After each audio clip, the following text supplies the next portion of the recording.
পটুয়াখালীতে কয়েকদিনের শৈত্যপ্রবাহে জনজীবন বিপর্যস্ত। প্রচণ্ড শীতে হাসপাতালে বেড়েছে ঠান্ডাজনিত রোগীর সংখ্যা। এ নিয়ে বিস্তারিত জানাতে পটুয়াখালী মেডিকেল কলেজ হাসপাতাল থেকে যুক্ত হচ্ছেন সহকর্মী মনির হোসেন বাদল।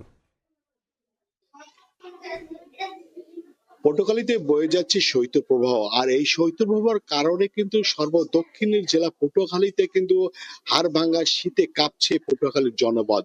আর এই শীতের কারণে কিন্তু পটুয়াখালী মেডিকেল কলেজ হাসপাতালে কিন্তু রোগীর সংখ্যা বেড়েই যাচ্ছে। বিশেষ করে আমরা যদি বলতে চাই যে পটুয়াখালী যে মেডিকেল কলেজ হাসপাতাল রয়েছে, এই হাসপাতালে কিন্তু দেখেছি যে শিশু রোগীর সংখ্যাই বেশি রয়েছে। এই পটুয়াখালী এই যে মেডিকেল কলেজ হাসপাতালে দেখা যাচ্ছে শিশু যে ওয়ার্ডটি রয়েছে, এই ওয়ার্ডে কিন্তু 40টি বেড রয়েছে।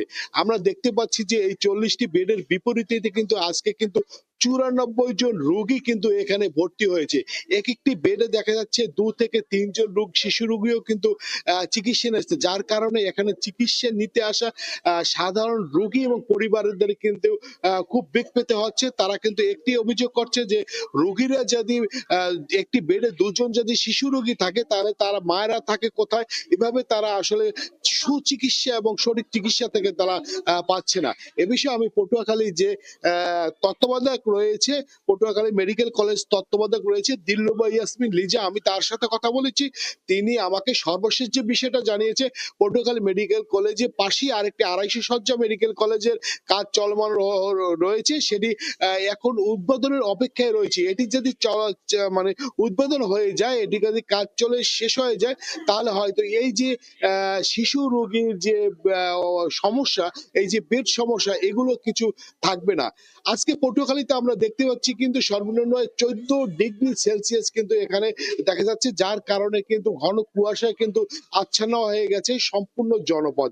আর এই সম্পূর্ণ জনপদ আচ্ছন্ন হওয়ার কারণে কিন্তু শীতে রোগীর সংখ্যা কিন্তু বেড়েই চলেছে। শুধু শিশু রোগী নয়, পটুয়াখালী মেডিকেল কলেজে কিন্তু শিশু রোগী ছাড়া কিন্তু ডায়রিয়া, সর্দি, কাশি, নিউমোনিয়া বিভিন্ন রোগে কিন্তু আক্রান্ত হচ্ছে শিশুরা।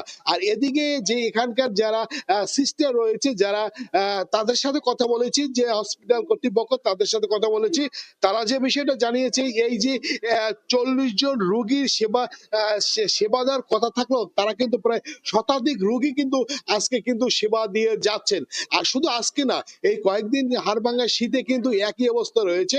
আর আমরা যতক্ষণ জানতে পেরেছি, গত নভেম্বর আর ডিসেম্বর এই শীতে কিন্তু পটুয়াখালী মেডিকেল কলেজ হাসপাতালে 2 জন শিশু কিন্তু ঠান্ডা জনিত কারণে মারা গেছে। এই ছিল পটুয়াখালী মেডিকেল কলেজ হাসপাতাল থেকে আমার কাছে ঠান্ডার সর্বশেষ। যুক্ত ছিলাম পটুয়াখালী মেডিকেল কলেজ থেকে।